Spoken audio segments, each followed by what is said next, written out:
అసలు వీళ్ళిద్దరి మధ్య గొడవ బేసిక్గా ఏం జరిగింది? నా అన్వేష్ కాంట్రవర్సీ మనకు తెలిసిందే. సీత గురించి, ద్రౌపది గురించి చాలా నీచంగా, చాలా అన్యాయంగా, చాలా దుర్మార్గంగా మాట్లాడాడు అతను. అంటే ప్రతి మతంలో కూడా అన్యాయాలు జరుగుతున్నాయని చెప్పడం వేరు, ఆ చెప్పేటప్పుడు వాడేటువంటి పదాలు వేరు. ఎందుకంటే ఈ ప్రపంచంలో అన్నిటికంటే మోస్ట్ సెన్సిటివ్ థింగ్ మతం అయిపోయింది. అది ఇస్లాం అనండి, క్రిస్టియానిటీ అనండి, హిందూయిజం అనండి. డెఫినెట్లీ మతాలు అనేవి భయంకరమైన మీకు ఒక రకమైన సెన్సిటివ్ పాయింట్ విపరీతంగా ఎక్కువైపోయింది మతాల్లో. సో వాటి గురించి మాట్లాడేటప్పుడు ఎవరైనా సరే, ఆయనైనా, నేనైనా, మీరైనా అందరం జాగ్రత్తగా ఉండాల్సిన అవసరం ఉంది.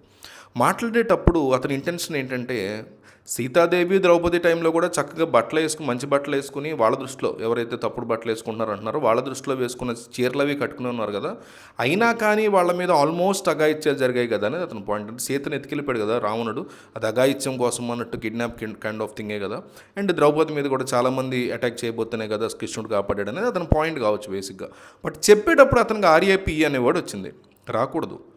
హిందీ దేవీ దేవతలు ఇంతమంది మనోభావాలు ఖచ్చితంగా దెబ్బతింటాయి.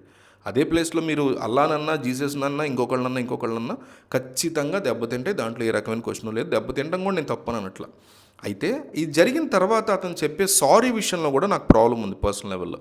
అయితే ఇతను మాట్లాడిన మాటలకు అందరూ బగ్గుమంటున్నప్పుడు అనేక ట్రెండింగ్ విషయాల మీద వీడియోస్ చేసే ఏజ్వుడ్ కూడా దీని గురించి మాట్లాడే ప్రయత్నం చేశాడు.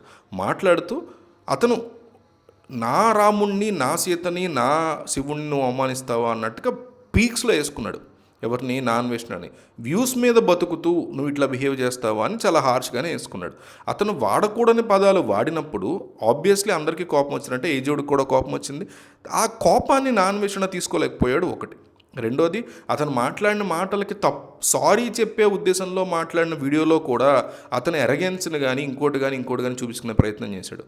ఒక చిన్న భగవద్గీత తీసుకొచ్చి, ఒక వినాయకుడిని తీసుకొచ్చి, నేను వీళ్ళ మీద ఒట్టేసి చెప్తున్నాను, నేను హిందువుని, నేను ఎవరిని బాధ పెట్టాలనుకోలేదు, ఇలా చెప్తూ మళ్ళీ పీక్కి వెళ్ళిపోయి మళ్ళీ ఒక రకమైనటువంటి లాంగ్వేజ్, ఒక ఆవేశాన్ని మాత్రమే అతను చూపించాడు. సేమ్ టైం ఇంకో వీడియో ఏజ్డ్ గురించి మాట్లాడుతూ దాని గురించి ఒక వీడియో పెట్టి దాంట్లో కూడా నీకు సంబంధించిన విషయాల్ని, నీ తమ్ముడికి సంబంధించిన విషయాల్ని బయట పెడతాను అన్నాడు. ఏజుడు తమ్ముడు ఎవరు?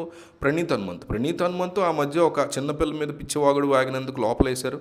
అతను ప్రస్తుతానికి బయలు మీద ఏదో బయటకున్నట్టున్నాడు. దానికి ఏజుడికి సంబంధం ఏంటో నాకు అర్థం కాల. ప్రణీత్ హనుమంత్ తప్పు చేస్తే అతని గురించి మాట్లాడాలి, నాన్న విషయంలో తప్పు చేస్తే మాటలు, ఇంకోళ్ళు చేస్తే మాటలు, మీరు చేస్తే మాటలు, నేను చేస్తే మాటలు, అది వేరే కదా. ఏజుడు మాట్లాడిన దానికి అసలు ప్రణీత్ హనుమంతుని తీసుకొచ్చి లేకపోతే నీ కుటుంబాన్ని నేను బయట పెడతాను అనేది మాట్లాడడం అనేది వరస్ట్ థింగ్. మరి దానికి ఆలోచించాడో, భయపడ్డాడో, ఎందుకైనా మంచిదని జాగ్రత్త పడ్డాడో ఏజుడు ఆ వీడియోని అయితే డిలీట్ చేశాడు. తర్వాత మళ్ళీ హాయ్ అన్వేష్ చెప్పి ఇంకో వీడియోని స్టార్ట్ చేసి, నువ్వు అన్నది నా రాముడిని, నా హనుమంతుని నేను ఎందుకు యాక్సెప్ట్ చేస్తాను, నీకు క్లియర్గా గుణపాఠం పెట్టడానికి చెప్పడానికి ఇంకొక వీడియో రిలీజ్ చేస్తానంటే అతను ఇంకొక వీడియో రిలీజ్ చేశారు. ఇట్లా అందులో మళ్ళీ నా అన్వేష్ మీద చాలా స్ట్రాంగ్ అలిగేషన్స్, నువ్వు ఇట్లా చేసావు అట్లా చేసావు అంటే అతను కూడా. సో ఇట్లా అసలైన కథ ఎక్కడ స్టార్ట్ అయింది? శివాజీ ఆడపిల్లల బట్టలకు సంబంధించిన కామెంట్స్ చేస్తే అది ఎట్టెట్టెట్టెట్టెట్టో వెళ్ళి అన్వేష్ దాని మీద వీడియో చేయడం, దాని మీద ఏజుడ్ వీడియో చేయడం, మళ్ళీ అన్వేష్ చేయడం, మళ్ళీ ఏజుడ్ దాన్ని డిలీట్ చేయడం, మళ్ళీ డిలీట్ చేసావు కదా నువ్వు భయపడుతావు ఇతను వీడియో చేయడం, మళ్ళీ దాన్ని చూసి ఏజుడ్ కొత్త వీడియో రీఅప్లోడ్ చేయడం, సేమ్ వీడియోనే కొంచెం ఎడిటింగ్ చేసి రీఅప్లోడ్ చేశాడు. నాకు ఒక ఫ్యామిలీ ఉంది, అందరిలాగా నేను కూడా జాగ్రత్త పడతా, భయపడతాను కదా కూడా ఓపెన్గానే చెప్పాడు ఏజుడ్. సో అసలు పాయింట్ ఏంటంటే, ఆడపిల్లల మీద జరుగుతున్నటువంటి పైశాచికత్వం, ఆడపిల్లల మీద జరుగుతున్నటువంటి అన్యాయాలు, వాళ్ళు కనిపిస్తే నేను అటాక్ చేస్తాను అనేటువంటి ఒక మొలెస్టింగ్ మెంటాలిటీ ఉన్న అబ్బాయిల్ని కంట్రోల్ చేయాలి అనే అంశం ఎటో పోయింది. మొత్తం సంబంధాలు లేనటువంటి థింగ్స్ చుట్టూ ఈ కథ, ఈ వ్యవహారం ప్రస్తుతానికైతే నడుస్తున్నాయి.